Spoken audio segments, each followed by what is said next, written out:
Sobat Maestro, sesaat lagi kita akan bersama-sama mengikuti program Bible and Coffee bersama Pendeta Glenn Latuheru dari GBI Glow Fellowship Center Bandung. Selamat mendengarkan.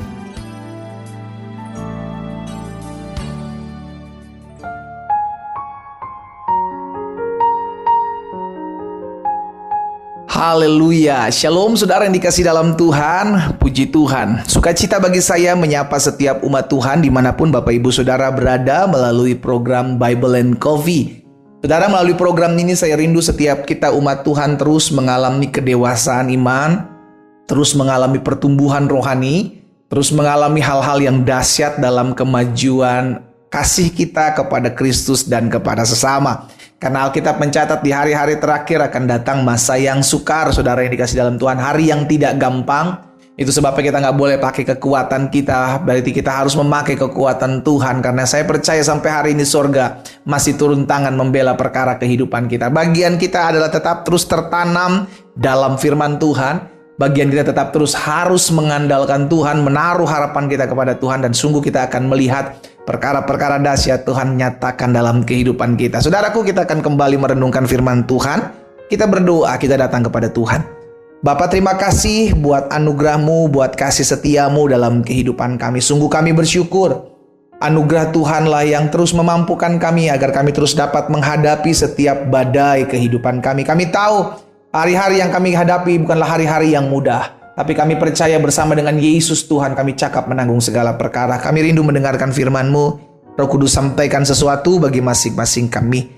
Di dalam nama Tuhan Yesus Kristus kami berdoa. Haleluya. Amin, amin. Puji Tuhan. Nah, saudara yang dikasih dalam Tuhan, hari ini kita sudah ada dalam Mazmur 96. Di dalam Mazmur pasal 96 saya mau membacakan buat setiap kita di ayat yang ke-11 sampai dengan ayat yang ke-13. Dari Mazmur 96 ayat 11 sampai dengan ayat yang ke-13. Perhatikan firman Tuhan ini. Biarlah langit bersukacita dan bumi bersorak-sorak. Biarlah gemuruh laut serta isinya. Biarlah beria-ria padang dan segala yang di atasnya. Maka segala pohon di hutan bersorak-sorai. Ayat 13, perhatikan. Di hadapan Tuhan. Sebab ia datang untuk menghakimi bumi.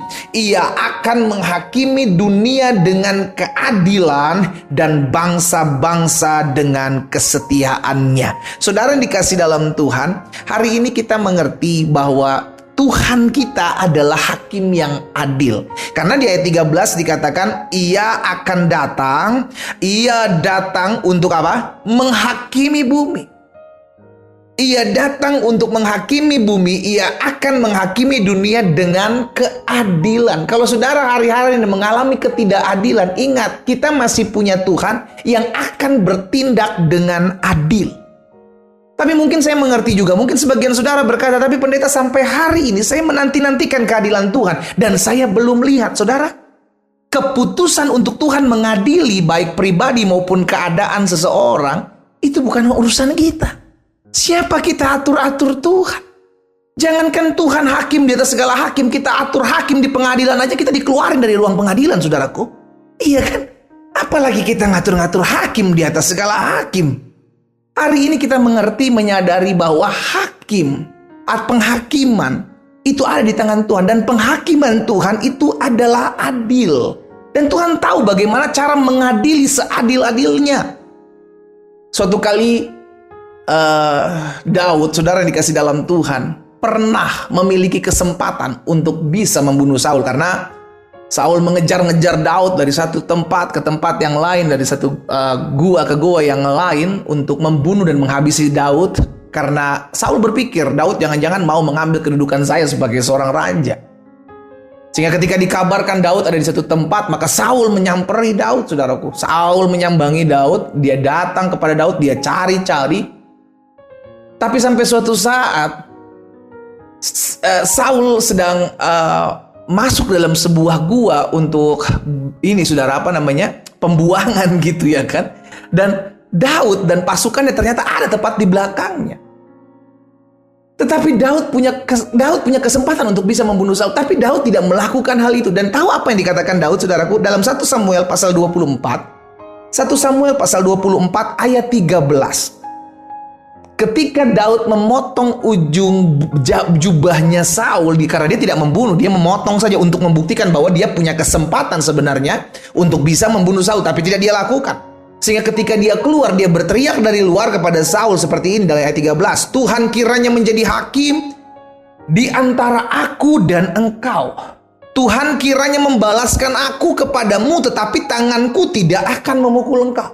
Daud menyadari bahwa Tuhan nanti yang menjadi hakim antara aku dengan Saul. Karena Daud tahu penghakiman itu bukan milikku. Penghakiman itu milik Tuhan.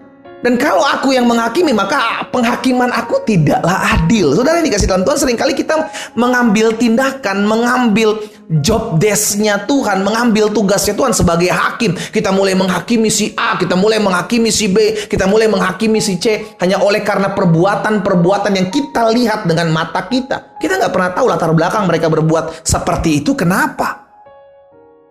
Tapi karena memang dasarnya manusia suka menghakimi, suka menjadi hakim bagi orang lain. Dan itulah yang terjadi. Tetapi Daud tidak. Sekalipun Daud memiliki kesempatan untuk membunuh Saul dari belakang. Tapi ketika dia mau memotong jubah Saul aja dia gemetar. Saudaraku, dia tidak akan mau melukai atau membunuh orang yang diurapi Tuhan. Di ayat 16 dari 1 Samuel 24 kita juga lihat perkataan Daud. Sebab itu Tuhan kiranya menjadi hakim yang memutuskan antara aku dan engkau. Dia kiranya memperhatikan, wow dahsyat, memperjuangkan perkaraku dan memberi keadilan kepadaku dengan melepaskan aku dari tangan. Sekalipun Daud punya kesempatan untuk melepaskan diri dari tangannya Saul dengan cara membunuh dan menyelesaikan dia dari belakang, tapi tidak dia lakukan. Kenapa? Karena dia tahu dia bukan hakim. Dia bukan hakim. Tuhanlah hakim yang adil. Saudara yang dikasih dalam Tuhan, hari ini kita diingatkan bahwa Dia Tuhan memerintah. Dia Tuhan yang menghakimi dengan seadil-adilnya.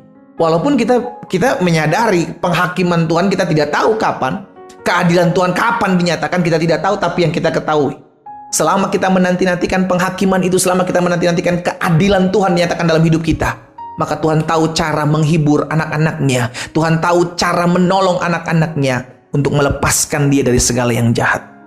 Hari ini saya mengajak setiap kita umat Tuhan, sekalipun engkau mengalami ketidakadilan hari-hari ini, karena kita masih tinggal di dunia, saudaraku. Kalau kita bilang dunia memang tidak adil, ya, karena dunia sudah jatuh di dalam tangan si jahat. Keadilan bisa dibeli, iya kan?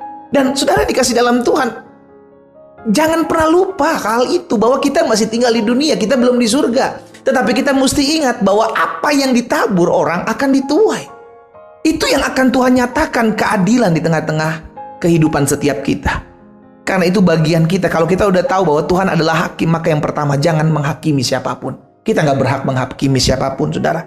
Jangan menghakimi siapapun. Sekalipun engkau melihat ada orang yang di hadapanmu salah, engkau melihat siapapun yang keliru jalan-jalannya, jangan menghakimi. Biarlah Tuhan dengan keadilan dan kuasanya menghakiminya. Yang kedua, karena kita tahu Tuhan adalah hakim, belajar berserah kepada Tuhan. Kita percaya kok jalan-jalan Tuhan itu yang paling benar buat kita.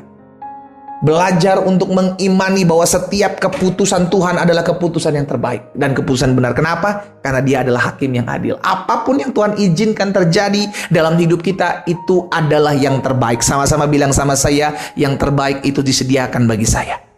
Amin. Itu yang terbaik. Karena itu sikap kita, sadari bahwa Tuhan adalah hakim yang adil, maka saya nggak boleh menghakimi orang lain, karena saya bukan hakim. Yang kedua, belajar berserah, karena kita percaya jalan-jalan Tuhan itu benar. Setiap keputusan yang terjadi dalam hidup kita adalah benar adanya. Dan yang ketiga, yang terakhir, karena kita tahu Tuhan kita adalah Tuhan hakim yang adil, maka ingatlah, setiap perbuatan kita akan kita pertanggungjawabkan kelak. Kita berdoa, kita datang kepada Tuhan. Bapa, dalam nama Yesus, hari ini hamba sudah menyampaikan isi hati Tuhan bagi setiap umat Tuhan. dimanapun mereka berada. Hari ini kami diingatkan, kami sebagai anak-anak Tuhan tidak boleh menghakimi, karena kami tahu Engkaulah hakim yang adil. Keputusan-Mu yang terbaik, keputusan-Mu adalah keputusan yang seadil-adilnya. Itu sebabnya biarlah setiap kami terus anak-anak Tuhan diperlengkapi dengan hati yang berbesar hati yang senantiasa menanti-nantikan Tuhan dalam hidup kami. Karena setiap apa yang Tuhan lakukan dalam hidup kami, sungguh itu jalan-jalan Tuhan yang terbaik. Hamba berdoa juga buat yang sakit, Allah jamah dan sembuhkan di dalam nama Yesus. Oleh bilur-bilur-Mu kami yang sakit hari ini yang mendengarkan firman-Mu sudah dijamah dan disembuhkan Tuhan. Terima kasih Tuhan Yesus. Di dalam nama Yesus kami berdoa. Haleluya. Amin.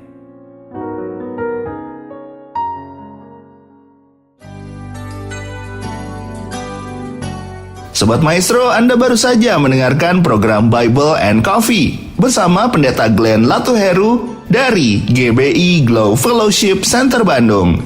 Terima kasih atas perhatian Anda. Tuhan Yesus memberkati.